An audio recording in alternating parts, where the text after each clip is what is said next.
Dans cette vidéo, je vais vous présenter une méthode de calcul de PGCD qui va nous être utile pour calculer le PGCD de grands nombres. Donc cette méthode, cette première méthode, il s'agit de la méthode dite des soustractions successives, ou encore appelée l'algorithme des différences ou l'algorithme des soustractions.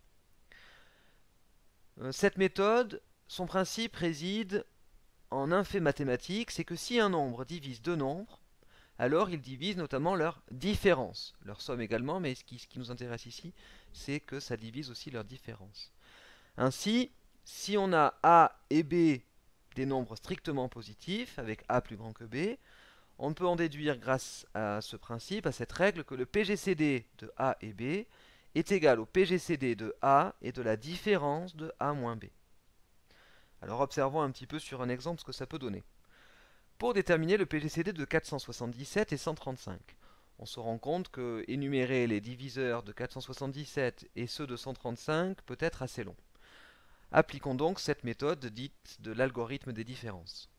On commence donc par faire la différence de 477 et 135 et on obtient 342. Le PGCD de 477 et 135 est donc le PGCD de 342 et 135. On calcule donc la différence de 342 et 135 et on obtient 207. Ainsi, le PGCD de 342 et 135 est égal au PGCD de 207 et 135. Alors vous l'avez compris, il va s'agir ici d'enchaîner les différences, de faire des différences successives, des soustractions successives entre le résultat d'une part et le plus petit des deux nombres de la différence.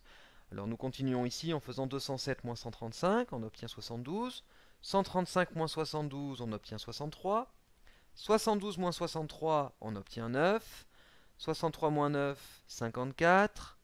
54 moins 9, 45. 45 moins 9, 36. 36 moins 9, 27. 27 moins 9, ça fait 18. 18 moins 9, 9. Et 9 moins 9, 0.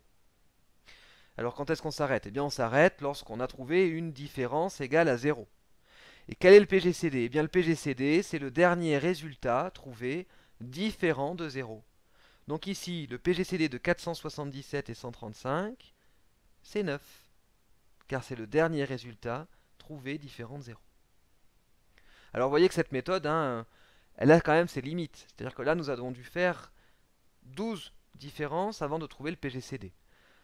Plus les nombres vont être grands, ou du moins avec un écart important, plus le nombre de différences va être important. Et donc on va essayer évidemment d'accélérer ce processus.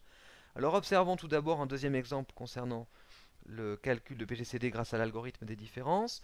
Pour calculer le PGCD de 308 et 224, nous faisons donc 308 moins 224, on obtient 84, puis 224 moins 84, on obtient 140. 140 moins 84, ça fait 56. 84 moins 56, ça fait 28. 56 moins 28, ça fait 28. Et 28 moins 28, ça fait 0. Donc le PGCD de 308 et 224, c'est le dernier résultat trouvé différent de 0, c'est donc 28.